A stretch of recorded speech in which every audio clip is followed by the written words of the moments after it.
Eh bien, bonjour à toutes et à tous et bienvenue sur 01 TV, bienvenue pour ce nouveau numéro, vous le savez, du Village Startup. Tous les mois, on se retrouve et on vous fait découvrir les meilleures startups du moment. Jérôme, bonjour. Bonjour François, aujourd'hui dans Village Startup, nous allons parler d'énergie tout d'abord.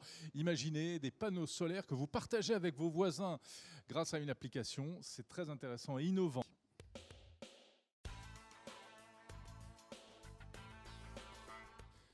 On va donc parler, François, pour commencer, d'énergie propre, d'énergie partagée. C'est un sujet qui est complètement dans l'air du temps. Et d'énergie solaire, surtout. Et d'énergie solaire avec notre invité, Romain Chela. Bonjour. Bonjour. Vous êtes le fondateur de Sunleaves qu'on va découvrir tout de suite. Alors, expliquez-nous ce qu'est Sunleaves. Sunleaves, c'est une communauté énergétique intelligente.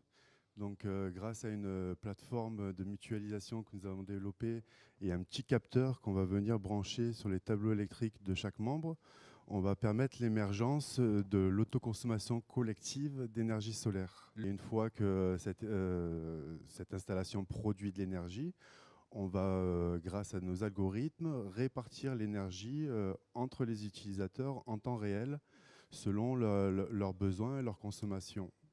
Il envoie donc des informations sur notre serveur et chaque membre de la communauté peut voir sa consommation sur une plateforme de visualisation et la répartition entre chaque membre. Cette donnée indépendante, ça nous permet aussi de voir les consommations de chaque appareil et derrière faire du conseil personnalisé de chaque foyer. Mais alors attendez, ça, c'est ce que je disais la première phase. Après, il faut des panneaux solaires.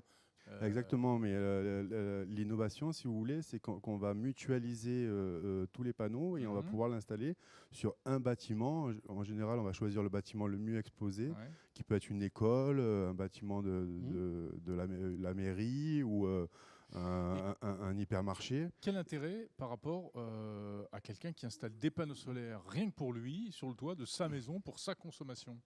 Alors tout l'intérêt, c'est vraiment la force de la communauté, c'est le foisonnement.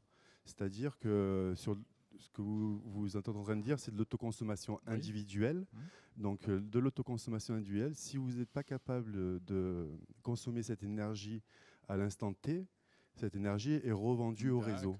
Alors que nous, on peut faire ce qu'on appelle du stockage virtuel. C'est-à-dire que si vous, à ce moment-là, vous n'êtes pas capable de consommer cette énergie, on va pouvoir le répartir sur tous les autres consommateurs et pouvoir plus tard vous le rétribuer. Après, bien sûr, nous, on va acculturer les membres pour qu'ils puissent maximiser leur taux d'autoconsommation, puisqu'on reste connecté au réseau et vous gardez votre facture d'électricité, j'ai envie de dire conventionnelle. Mais chaque mois... C'est que de l'électricité d'appoint ou ça peut être... On arrive aujourd'hui, sans stockage, à fournir entre 30 et 40% de vos besoins journaliers sur le réseau. Sunleaves est déjà en activité, en service Donc aujourd'hui, notre technologie existe et on est en train de l'implémenter sur un projet pilote où on développe nos algorithmes qui devraient arriver d'ici la fin de l'année. Et donc en début d'année, on a participé au CES de Las Vegas où on a remporté un Climate Change Innovator Award. Et on continue notre développement. Très bien. Écoutez, bon vent à Sunleaves. Des initiatives comme ça vertes, c'est toujours bon à prendre. Merci beaucoup. Merci beaucoup. Merci. Merci.